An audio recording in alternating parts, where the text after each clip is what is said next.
choc qui a pour titre Le Sénat, enquête sur les super privilégiés de la République aux éditions du Rocher. Le livre sort la semaine prochaine. Ivan Stefanovic, bonjour. Bonjour. Merci d'être avec nous. Élection sénatoriale le 21 septembre. Ivan Stefanovic, combien de fonctionnaires travaillent au Sénat?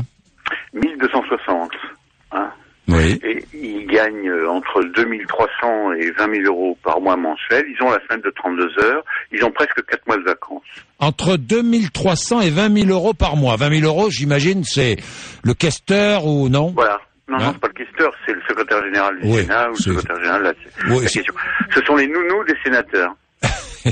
Oui, d'accord. Les nounous, ce sont eux qui organisent l'administration du Sénat, c'est cela? Voilà, c'est ça. Hein, c'est comme un questeur à l'Assemblée nationale, quoi, un peu. Tout à fait. Hein, tout à bien. fait. Alors, de 2300 à 20 000 euros par mois, femmes de ménage, jardiniers et chauffeurs compris. Voilà, avec prime de nuit. Avec prime de nuit. Systématique. Systématique. Ah bon, Oui. bon. Même quand on travaille pas, les jardiniers ont la prime de nuit. Alors, même quand on ne travaille pas, les jardiniers ont la prime de nuit. Oui, la prime de nuit est une institution au Sénat, est une institution systématique. Vous la touchez systématiquement, quelle que soit votre fonction. Voilà. Bon. Pour les fonctionnaires. Pour les fonctionnaires. 32 heures par semaine. Oui. On n'en est pas à 35 heures, là. Hein. 32 heures. C'est dépassé. C'est-à-dire que travailler plus pour gagner plus, ça ne vaut pas pour le Sénat, quoi. Ah non, ça, les slogans sur lesquels a été élu M. Sarkozy, c'est-à-dire les valeurs de travail et de justice sociale pour les retraites, ça c'est inconnu au Sénat. Oui, près de 4 mois de vacances pour tous. Oui, c'est ça.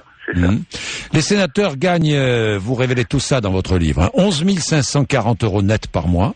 Oui, d'indemnité, dont la moitié est fiscalisable, puisque c'est considéré comme des frais. Mais en plus, ils ont des tas de choses. Ils ont ils ont la RATP, la Air France, la SNCF, c'est gratuit. Hein. Ouais. Et puis, ils ont curieusement une prime de 1 000 euros par mois de prime informatique, ce qui fait qu'à la fin de leur mandat, ils peuvent ouvrir facilement un magasin d'informatique. Parce qu'à 1 000 euros par mois pour une prime informatique, c'est... Oui, ils peuvent s'acheter un ordinateur par mois, quoi. À peu près. Ouais. Et puis ils ont des taux pour acheter des logements, des taux très réduits. La différence avec l'Assemblée, c'est qu'à l'Assemblée ils travaillent et les gens connaissent leurs députés, mais la plupart des Français connaissent même pas leurs sénateurs. Oui, parce que vous avez enquêté, seuls 90 sénateurs sur 343 sont assidus. Oui. 120 ne sont là qu'à temps partiel et les autres ne mettent quasiment jamais les pieds au Sénat. Oui, mais ça se répartit entre gauche et droite. Parfait. Ouais. Or, normalement, la loi et le règlement du Sénat disent que si on est à 103-4 fois, on doit supprimer les indemnités. Ouais. Comme aux États-Unis, on fait ça en Angleterre, en Allemagne. Or, chez nous, la loi, ni la droite ni la gauche ne demande l'application de cette loi. Il y en a un, par exemple, qui ne met pratiquement jamais les pieds au Sénat, c'est Jean-Noël Guérini, le président du Conseil général des Bouches-du-Rhône. C'est un des spécialistes de l'absentéisme. Oui, d'ailleurs, Jean-Claude Gaudin dit qui lui est là toutes les semaines, dit que si Jean-Noël Guérini démissionnait du Sénat, on s'en apercevrait pas. Oui, bon. Je vois aussi dans votre livre que la Cour des comptes n'a pas droit de regard sur le Sénat. Non, c'est au nom de la séparation des pouvoirs entre l'exécutif et le législatif. Le président de l'Assemblée nationale a accepté récemment que la Cour des comptes vienne mettre son nez, mais au Sénat, il n'en est pas question, puisqu'on a 3 questeurs, de droite, un de gauche, les grands argentiers du Sénat, et ils distribuent ce que nous, contribuables, nous payons, c'est-à-dire 300 millions d'euros par an pour le Sénat, c'est fait dans l'opacité la plus totale. Ouais. Voilà. Les retraites. C'est légal. Et tout ça est légal. Les retraites, un mandat de 6 ans de sénateur donne droit à une pension de 1869 euros. Hein.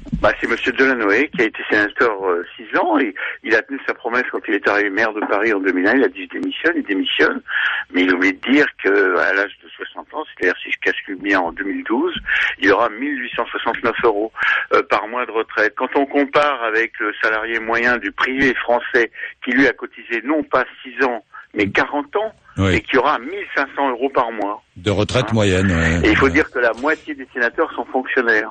Ouais. Donc ils touchent en plus des retraites de fonctionnaires. Des retraites de fonctionnaires. C'est pas mal. Mais je conseille aux auditrices qui nous écoutent d'épouser un sénateur. Aussi parce que c'est le plus fort taux de reversion. Si vous êtes dans le public et le privé, quand votre conjoint meurt, En général, c'est les hommes avant. Là, dans le privé, les femmes ont droit, les veuves ont droit à 54%, et dans le public, dans la fonction publique, c'est entre 50 et 60. Et ben, chez les sénateurs, c'est 66%. Et vous avez comme ça une sénateur de l'Orne qui s'appelle Nathalie Goulet, qui était assistante de son sénateur, puis qu'il l'a épousé, il est mort, le pauvre homme. Eh bien, elle touche non seulement 11 540 € par mois, mais elle touche en plus 6 000 € la retraite de son mari. Et quand vous comparez qu'un sénateur, on a attaqué les conducteurs de TGV, les gens de la RATP, etc., parce qu'ils gagnaient, notamment les conducteurs de TGV, 60% de 4 800 € par mois pour 25 ans de cotisation. Mais là, je vais dire 15 ans de cotisation, un sénateur, il touche 4 000 €. Voilà. Ouais, bien, merci. À lire dans votre livre, donc qui sort la semaine prochaine, je vous le conseille, Le Sénat, enquête sur les super privilégiés de la République, aux éditions du Rocher. Merci.